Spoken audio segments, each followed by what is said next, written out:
Hello नमस्कार. आजच्या का मिनी ब्लॉगमध्ये तुमचं सगळ्यांचं पुन्हा एकदा खूप खूप स्वागत आहे. तर आम्ही कुठे जात आहोत?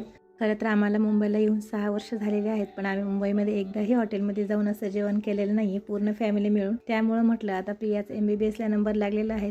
MBBSला नंबर लागल्याचं सेलिब्रेशन आणि तिला स्पेशल वाटावं म्हणून आम्ही इथे आलेले आहोत. शिवसेना भवन येथील आस्वादे हॉटेलमध्ये जेवण करण्यासाठी गेलेले होतो. प्रियानं मागवलेली होती पावभाजी, आभेनं फ्राईड राईस, मी पुरी भाजी आणि यांनी थाळी मागवलेली होती. आणि खरंच या हॉटेलचं जेवण इतकं छान होतं ना की असं वाटतच नव्हतं की आपण हॉटेलमध्ये जेवण केलेलं आहे. एकदम घरच्यासारखी चव होती. आणि तिथलची बिल देण्याची पद्धत पहा किती छान आहे. ते एक वेगळं काहीतरी आणि ते पण खूप छान. मुलांनी घेतलेलं मेहनत आणि त्यांना मिळालेलं यश सेलिब्रेट केलं तर मुलांना आणखीन दुप्पट आनंद होतो आणि ते पुढच्या तयारीला आणखीन जोशाने उल्हासाने लागतात. मुलांचा आनंद त्यातच आई वडिलांचा पण आनंद. छान असा आस्वाद हॉटेलमध्ये जेवणाचा आनंद घेऊन आम्ही जात आहोत घरी. तुम्हाला व्हिडिओ कसा वाटला नक्की सांगा. पुन्हा भेटू. बाय.